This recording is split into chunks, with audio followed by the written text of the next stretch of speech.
మినపప్పు వడలు హోటల్ స్టైల్లో రావడానికి ఎలా చేయాలో చెప్తాను. నేను చెప్పే విధంగా చేయండి. హోటల్ లాగానే ఉంటాయి.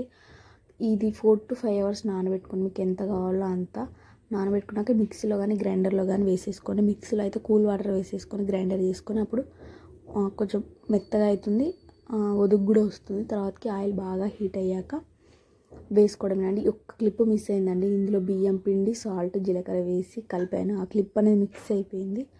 అవి వేసేసి ఆయిల్ హీట్ అయ్యాక అందులో వేయడమేనండి. మీకు ఎంత కావాలో అంత సైజ్ తీసేసుకొని వేయడమే. ఎక్కువ లావ్ వేయకండి, కొంచెం చిన్న సైజులోనే వేసేసుకోండి. ఎక్కువ లావ్ వేసేసామనుకోండి లోపల కాలవు. ఓకేనా? ఖచ్చితంగా మీరు కూడా ట్రై చేసి ఎలా ఉన్నది ఖచ్చితంగా కామెంట్ చేయండి. అలానే నా వీడియో నచ్చితే కొంచెం లైక్ కూడా వేసి వెళ్ళండి. ఇంతవరకు నా వీడియో చూసిన చాలా చాలా థ్యాంక్స్ ఫ్రెండ్స్. అలానే ఇంకా మీకు ఎలాంటి వీడియోస్ కావాలనేది నాకు ఖచ్చితంగా కామెంట్ చేయండి. ఓకేనా? Bye friends. అలానే నా ఛానల్ సబ్స్క్రైబ్ చేయండి. ఒక లైక్, షేర్, కామెంట్ ఖచ్చితంగా చేయండి. Okay bye.